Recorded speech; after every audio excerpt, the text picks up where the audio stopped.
नमस्कार मित्रों। उत्तर प्रदेश से बाहर रहने वाले मेरे मित्र आजकल जब फ़ोन करते हैं तो वो अक्सर मुझसे कुछ सवाल पूछते हैं उत्तर प्रदेश चुनाव के बारे में। उनके कई सवाल होते हैं। उन सवालों के जवाब मैं अपनी जानकारी के हिसाब से देता हूँ, अपने अध्ययन के हिसाब से देता हूँ।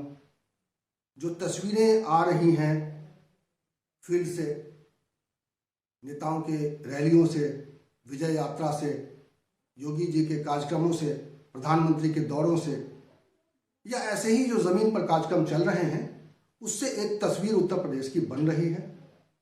इसके अलावा जो सोशल मीडिया पर लोग जिस तरह से रिएक्ट कर रहे हैं, जिस तरह के सवाल रख रहे हैं, या यूट्यूब चैनलों पर जो लोगों की प्रतिक्रियाएं आ रही हैं, किसानों की जो प्रतिक्रियाएं आ रही हैं, ऐसे ढेर सारे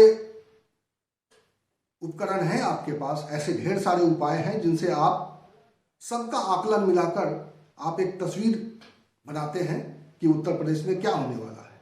बावजूद इसके उत्तर प्रदेश की एक तस्वीर उलझी हुई है। लोगों के मन में ये एक तरह तरह के ख्याल हैं कि क्या उत्तर प्रदेश में जो चुनाव है वो बहुत ज़्यादा जटिल है।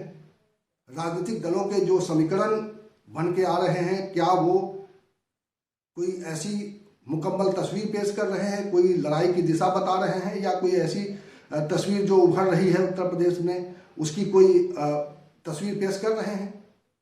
क्योंकि अब तो ढेर सारे चैनलों पे सर्वेक्षण भी आने लगे हैं, कुछ चैनल तो हफ्तावार सर्वेक्षण करने लगे हैं। तो ऐसे ढेर सारे सवाल हैं जिस पर लोग चर्चा कर रहे हैं, लेकिन असलियत क्या है और एक मुकम्मल तस्वीर क्या है, उस पर हम आज बातचीत करने के लिए मैं इस वीडियो में बात करना चाहता हूं। और ये सब कुछ मैं अपने उस तमाम जो अध्ययन मैं करता रहता हूं, और मैं आपको बता दूं कि आप मेरे चैनल पे आप देखते होंगे कि ढेर सारे नेताओं के ढेर सारे बयान सीधे सीधे मैं आपके लिए पेश करता हूं, ताकि आप समझ सकें कि ये नेता क्या बोल रहे हैं और इनकी दिशा क्या है, ये किस तरह की बातें लोगों के सामने रखना चाहते हैं और उसके जरिए चुनाव जीतना चाहते हैं। तो वो वीडियोज़ भी आप देख रहे हैं, उसको आप समर्थन दे रहे हैं, इसके लिए मैं आपका शुक्रिया अदा करना चाहता हूं। लेकिन जो सवाल हैं लोगों के, उन सवालों पर मैं चर्चा करूं इससे पहले मैं आपसे अनुरोध करना चाहता हूं कि अगर आपने अभी तक हमारा ये चैनल सब्सक्राइब नहीं किया है तो प्लीज़ इसे सब्सक्राइब कर लीजिए और इसका बेल आइकन दबा दीजिएगा, ताकि ये वीडियो जब भी कोई नया वीडियो बने तो आपको इसकी जानकारी हो जाए। तो चलिए बढ़ते हैं उन सवालों की तरफ जिन सवालों को लेकर हमारे मित्र या उत्तर प्रदेश के लोग जानना चाहते हैं।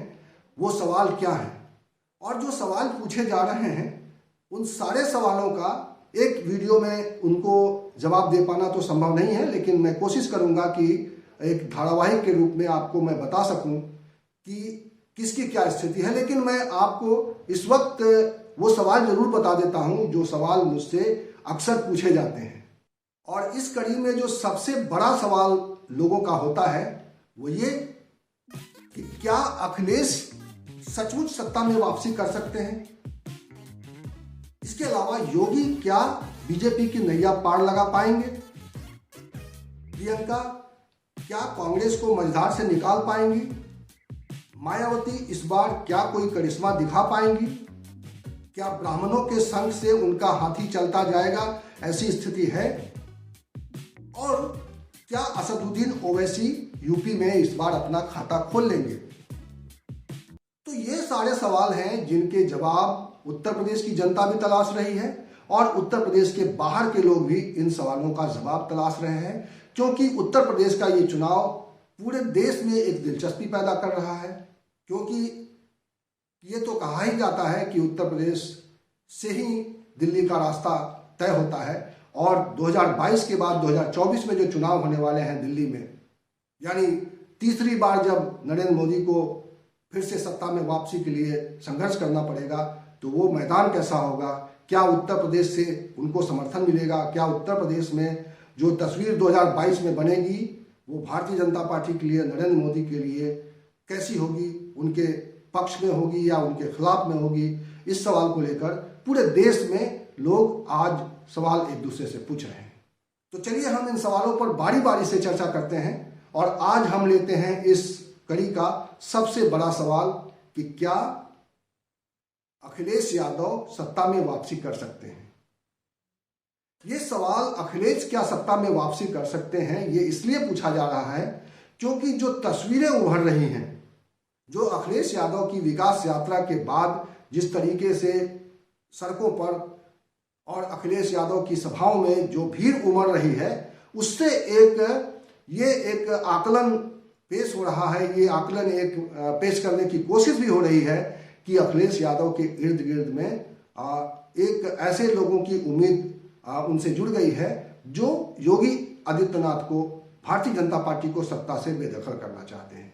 लेकिन क्या सचमुच अखिलेश यादव उस नतीजे तक पहुंचने की स्थिति में आ गए हैं? क्या वो इतने मजबूत हो गए हैं कि वो योगी आदित्यनाथ और बीजेपी को उत्तर प्रदेश से सत्ता से बाहर करके एक बार फिर से सत्ता में वापसी कर पाएंगे? तो ये सवाल बहुत ही दिलचस्प है और इसके बहुत सारे पहलू हैं जिस पर चर्चा करना बहुत जरूरी है।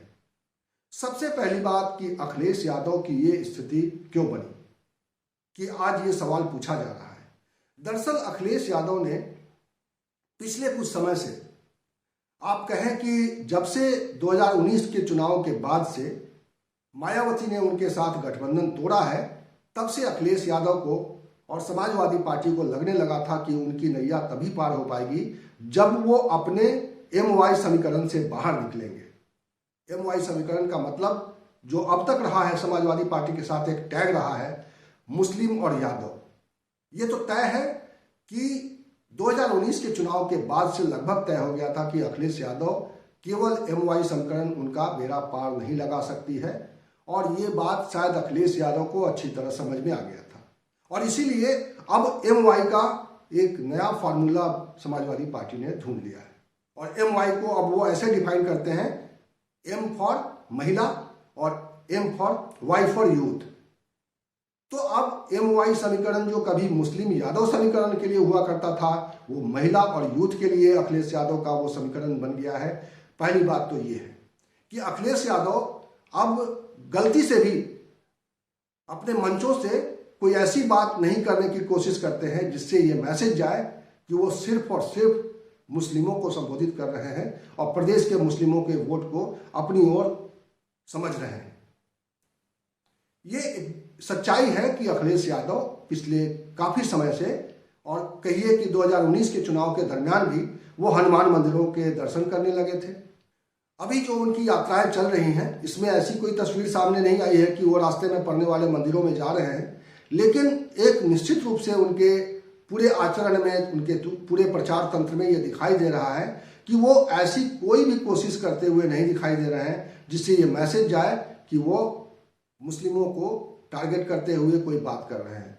एक बार उन्होंने कोशिश जरूर की थी, और वो कोशिश थी या अनायास था, ये भी एक सवाल है। लेकिन जब उन्होंने जिन्ना की चर्चा की थी, और उसके बाद से जो जिन्ना को भारतीय जनता पार्टी के नेताओं ने पकड़ लिया और उनको जिन्नावादी कहना शुरू कर दिया, और उनका नाम बदलना एक तरीके से, जब सोशल मीडिया पर उनके चर्चे चलने लगे, जिन्ना को लेकर उन पर प्रहार चलने लगे, तो उसके बाद से अखिलेश यादव संभले हुए दिखाई देते हैं। उसको लेकर वो अब ज़्यादा चर्चा नहीं करते हैं। तो पहली बात तो उन्होंने MY समीकरण को बदलने की कोशिश की, MY का एक नया उन्होंने बनाया। इसके अलावा उन्होंने समाज के दूसरे हिस्सों की ओर बढ़ना शुरू किया, और इसके लिए उन्होंने शुरुआत से वो जो कह रहे थे कि छोटे दलों के साथ गठबंधन करेंगे, उस दिशा में उन्होंने मजबूती से काम किया है। छोटे दलों का मतलब ये था कि जो जातीय अस्मिता और जातीय महत्वाकांक्षाओं को लेकर जो प्रदेश में ढेर सारे संगठन बने हैं, जो अलग अलग जातियों को रिप्रेजेंट करते हैं, उन जातियों के साथ उन्होंने गठबंधन का एक सिलसिला शुरू किया। और आज उनके बुके में ऐसे ढेर सारे जो जातियां हैं वो उनके साथ खड़ी हुई दिखाई दे रही हैं। उनके साथ सबसे जो ओम प्रकाश राजभर, जो सबसे मुखर नेता है भारतीय जनता पार्टी के खिलाफ में, वो आज उनके साथ हैं। उनके साथ राजभरों का एक बड़ा सामाजिक समूह उनके साथ है, सुहेल देव को मानने वाले लोग उनके साथ हैं। और इसके अलावा ओम प्रकाश राजभर अपने मंचों से वो तमाम पिछड़ी जातियों को, छोटी बड़ी जातियों को अपने साथ, अपने पाले में करने की कोशिश करते रहते हैं। और उन्होंने एक भागीदारी संकल्प मोर्चा ही बनाया था, जो अलग अलग समाज से जुड़े हुए जो संगठन थे उनको अपने साथ लिया था। तो एक तरीके से राजभर को अपने साथ ले लेने भर से अखिलेश यादव कई जातियों को साधने की कोशिश में कामयाब हो गए। इसके अलावा जो उन्होंने केशव देव मौर्य जो मौर्य समाज का रिप्रेजेंटेशन करते हैं और जो मौर्य पिछली बार भारतीय जनता पार्टी के सहयोग कर रहे थे या भारतीय जनता पार्टी के साथ खड़े थे, वो केशव देव मौर्य भी, जो इस वक्त डिप्टी सीएम है केशव प्रसाद मौर्य, उन्हीं के हम नाम हैं। इनके नाम के साथ केशव देव लिखा हुआ है, तो केशव देव मौर्य के साथ भी उन्होंने साझेदारी की है।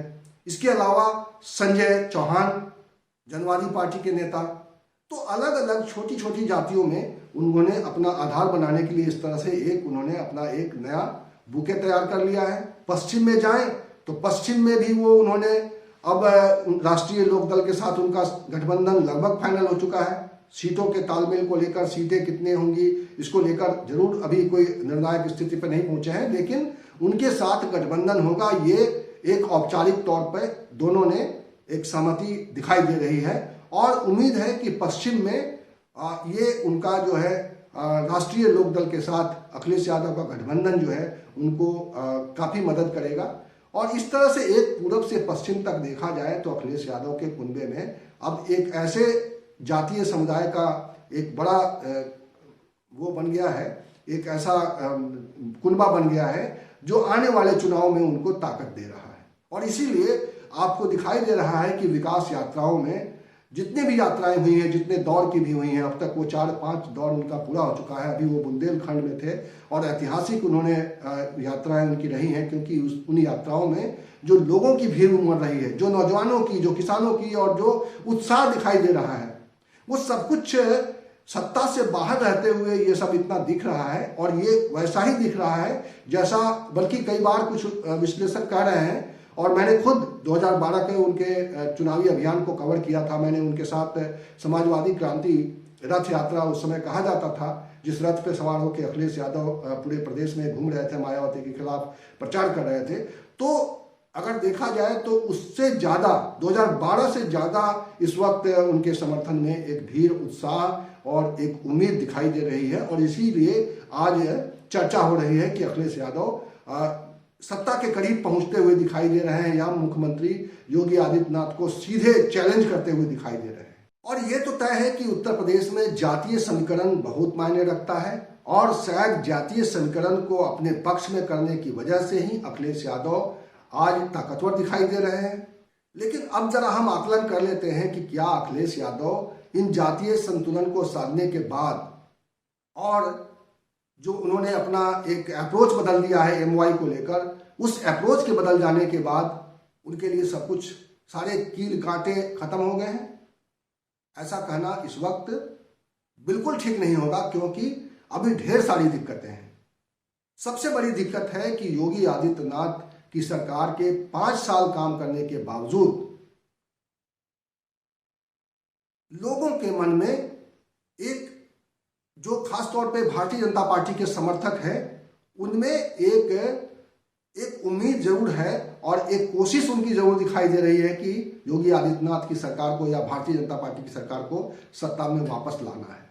कई उसके बिंदु हैं, मैं आगे चर्चा करूंगा कि क्यों भारतीय जनता पार्टी के समर्थक और उस दिशा में सोचने वाले लोग योगी आदित्यनाथ के पीछे खड़े दिखाई दे रहे हैं, या भारतीय जनता पार्टी के साथ अभी भी दिखाई दे रहे हैं। उनकी क्या वजह है, वो उनके क्या चिंतन है, उनके क्या मुद्दे हैं। लेकिन ये एक सच्चाई है कि अखिलेश यादव को अभी भी ऐसे लोगों, जो एक ऐसी धारणा है, जो ऐसा एक विश्वास है भारतीय जनता पार्टी के प्रति, उस विश्वास के साथ खड़े हुए दिखाई दे रहे हैं लोग।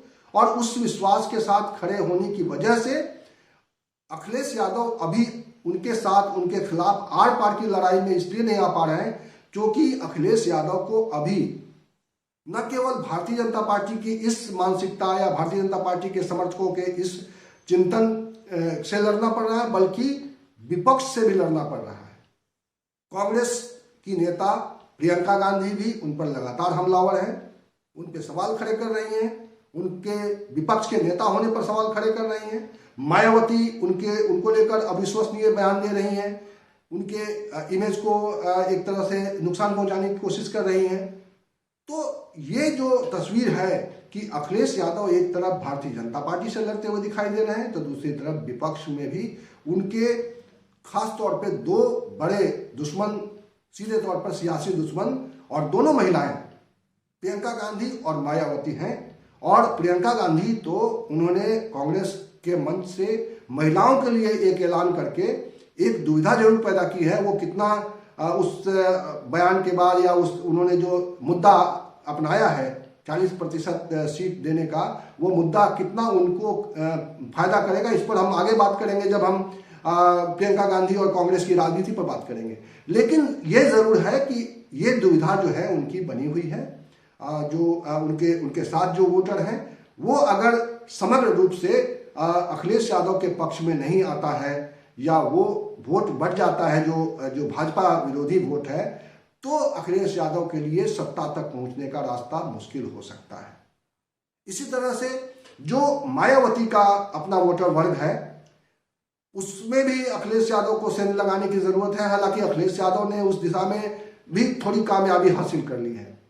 और मैं बताना चाहता हूं कि ढेर सारे जो अंबेडकरवादी संगठन हैं, अभी हाल में जब संविधान दिवस के दिन एक कार्यक्रम हुआ था लखनऊ में, बहुत बड़ा कार्यक्रम था और उसमें तमाम अंबेडकरवादी उसमें जमा हुए थे। उसमें प्रकाश अंबेडकर भी आए थे, जो अंबेडकर के जो बाला साहब अंबेडकर के पोते हैं, वो भी उस कार्यक्रम में आए थे और सबने अखिलेश यादव का हाथ मजबूत करने के लिए कहा। और अखिलेश यादव भी अपनी सभाओं में लगातार जय भीम और जय समाजवाद के नारे बुलंद किए जा रहे हैं। और अखिलेश यादव खुलकर अपनी बात कह रहे हैं कि अब वो समाजवादियों के अलावा उनको बाबा साहब अम्बेडकर के सिद्धांत के लोगों के साथ भी मिलकर काम करना है। और इसीलिए आज वो मायावती के उस वोट बैंक पर भी एक असर रख रहे हैं या कहिए कि असर डाल चुके हैं।